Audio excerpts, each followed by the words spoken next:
That's actually incredible. So when I work with companies, I was working with a company, this is a couple of years ago, maybe even 3 or 4 years ago. And, they were talking about how they needed to hold their salespeople accountable. And that's what they needed to do. And they needed more accountability. And the sales leadership underneath them needed to hold all their frontline sales leaders accountable for everything and follow these rules and make these numbers of calls and do these follow-up things and send the follow-up emails. And they needed to get this accountability thing going. And this was when I heard this guy saying this, it was the first time I said, because I'd heard this a lot, this is word accountability and leadership. You hear, oh, well, we just need better accountability. And it's a trick because you think about it and you say to yourself, well, if I'm in charge of you guys and I'm going to hold you accountable to make sure you do everything you're supposed to do, well, then we will successfully do what it is you will do because I held you accountable. I made you do it. The problem is, in any organization, there's too many people to hold everyone accountable to everything that they're supposed to be doing. So it just doesn't work. And so you could take one group, and this is what I said. I said, if you've got one group where you have to hold them accountable for each and everything that you do, and you try and do that, versus a group where people know what they're supposed to do and they want to go and do it, I go, which team is going to win? And he said, well, the group that wants to do it themselves. I go, that's what you need to do is get them to want to do it themselves. Yeah, exactly. That's leadership. Exactly. The exact same thing you just described. Well, that's exactly right. I mean, look, if you get people to track everything they do, it takes them longer to track it than to do it.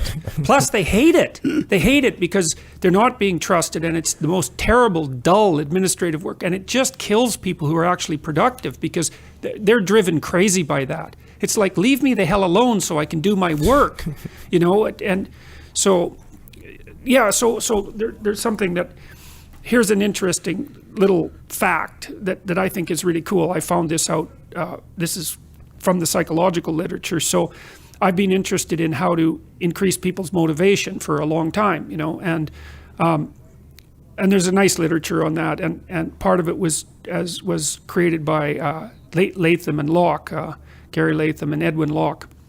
And they're looking at goal setting. That's how they described it, as a means to improve business productivity. And so what they imagine that you have two teams and you get them to set goals, say, and one team sets goals for their corporate productivity and another team sets goals for their life. And then you match them head to head over some period of time and see which one comes ahead. And what happens is that the people who set goals for their life beat the people who set goals for the company.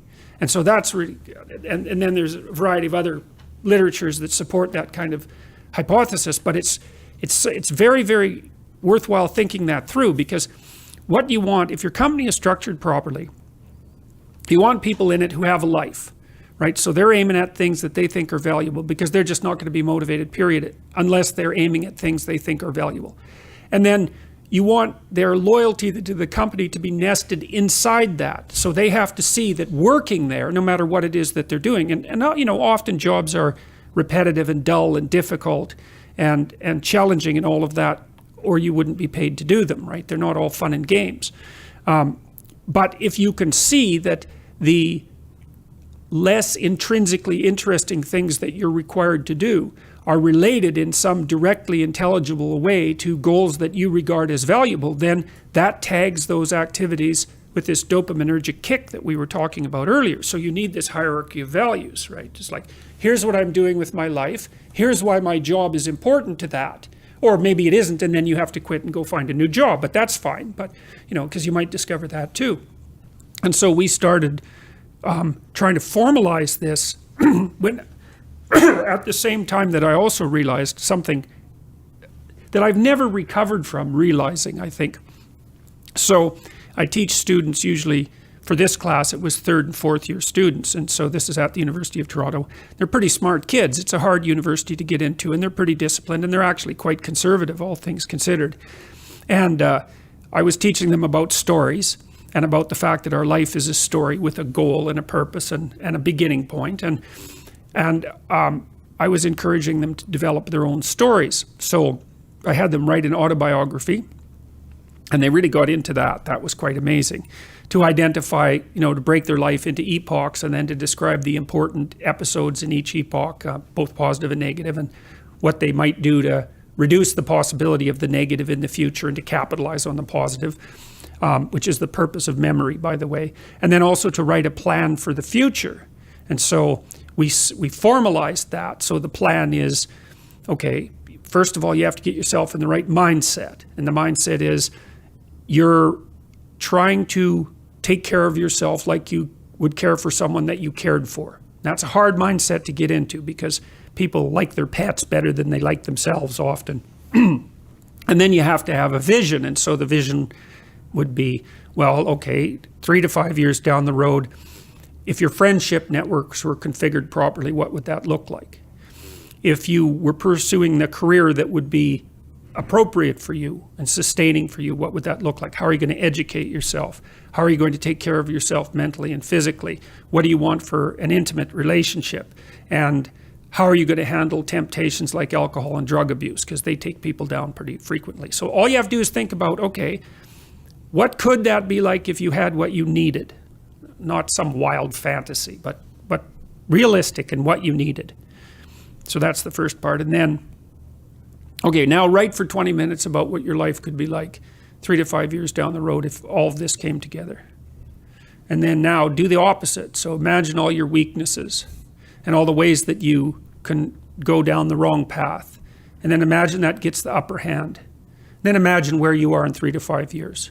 So then you get a polarity. It's like not this and yes this. So you can run away from the things you don't want and you can run towards the things you do want. That gets your anxiety behind you instead of in front of you, right? Because maybe you're going to go do something difficult and you're afraid of it. And then you think, well, if I don't do this, I'm going to end up there. It's like, oh, okay, that's so terrible that this little terrible is nothing. So, and then in the next part of the exercise, you turn that into an implementable plan, and you write about why your life would be better and why your family's life would be better and why your community's life would be better. So it's like fully articulated. And we've tested about 10,000 university students with that now in 3 different locales. And we've increased the probability that they'll stay in university by about 30% and raised their grade point average about the same. And it's worked best for men who were doing the least well. So in Holland, those were non-Western ethnic minority men, and they improved their performance enough to actually slightly exceed the Dutch national women who were at the top otherwise over 2 years. Yeah, it was unbelievable. It just blew us away. A psychological intervention to cure what's hypothetically a sociological problem. And so that's a good example of how, and what blew me away when I was first considering this is I had all these students, 21 years old, and I realized that no one had ever sat them down, not even once in their entire career in education, and said, okay, who do you want to be? Like, what sort of person is it that you want to be? Not job, it's like character. What do you want your life to be like? What should it be like? And what shouldn't it be like? And like, write about that seriously, like your life depends on it, because it does. And then I thought, well, that's so weird. Why in the world isn't our education system set up to help people with that? Because it's like, that's kind of obvious, It's like, what are you doing and why? And then I did some reading partly from John Gatto, who's done some interesting work looking at the history of the education system. And it was a derivation of the Prussian education system back in the late 1800s. And it was designed to produce obedient, well, it was partly soldiers, but it was partly workers. Oh, I was going to say it definitely was soldiers, because that was the transition when they had the transition take place at that time as well, where they moved away from centralized command after they got beat by Napoleon. And they were constantly trying to fight towards that direction where the soldiers would not just be obedient, because they realized that is not what they actually wanted. They finally started to do at the end of World War I, and if they would have done it earlier, it might have turned the tide of the war. But that was what, that's what World War II, the Blitzkrieg and total decentralized command and elements just going out and making things happen and finding gaps in the defenses and attacking them, as opposed to you're just going to wait until you're told what to do. Right. And that was the German way and decentralized command. So right. Well, competence beats obedience. Right. So you unite people under a goal, and then you let them act autonomously. You got to not sell them the goal. That's not right. What you have to do is you have to go in and talk to them and discover what the goal is of the enterprise and what it is that fires people up. And that really does work.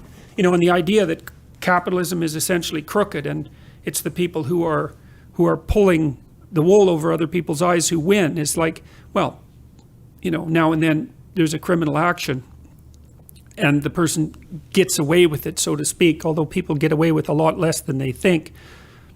But most of the time within a functional company, you better have your people on board or they will do exactly what you said they'll do. They'll spend 80% of their time sabotaging the company. Yeah, and I again, something I learned working with the corporate world, and it was working with a corporate world where I reflected on what I did and was talking to a business leader at some point. And I said, well, your people got to understand why they're doing what they're doing. And so then he, absorbs that and says, okay, that makes sense. And so then he gets up in front of his team and he says, well, the reason why we're doing this is because we want to improve our profitability as a company. And, he sat down and we talked afterwards and he said, did I do a good job? Because now they understand. And I said, oh, no, actually, you missed it. And then I started explaining to them better because I learned that what you have to explain, there has to be a thread of why that goes all the way through the corporate reason. But that why has to come back down to the individual contributor. Exactly. So they realize that when we do better as a company, when we're more profitable as a company, we can put more money in marketing and we can produce stuff cheaper because we'll do it on a more mass scale. Then we can lower prices and then we can actually hire more people. And that's going to make you move up in this command here and you're going to make more money. We're going to sell more stuff and you're going to get a bigger bonus. So you doing this, the reason why you're doing it is because then you can achieve those life goals because you want to buy that house and that car and send your kid to school. So there's a big difference.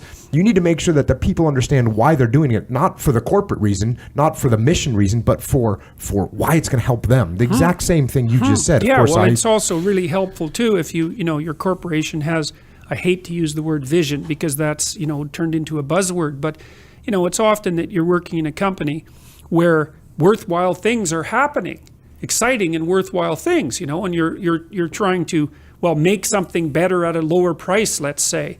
And so there's the heroism, let's say, of producing a product that's going to have a positive impact on the world. And you need to know how your small actions are tied with that greater goal. And then there's this financial self-interest as well. And the thing is, if you can't tell your workers that story, then either your company is fundamentally corrupt because that isn't the true story. It's like you're actually working so that I can rape and pillage the company over the next 4 years and take all the value out of it and run because, CEOs do that from time to time. Yes. Or you don't understand how the company works and you can't tell the story, which means you're basically incompetent. Mm-hmm. So, people are not wired up so that they will work without knowing why, unless you beat them. Yeah. And then if you beat them, you don't be thinking that that's victory. No. So it's a temporary victory. Mm-hmm.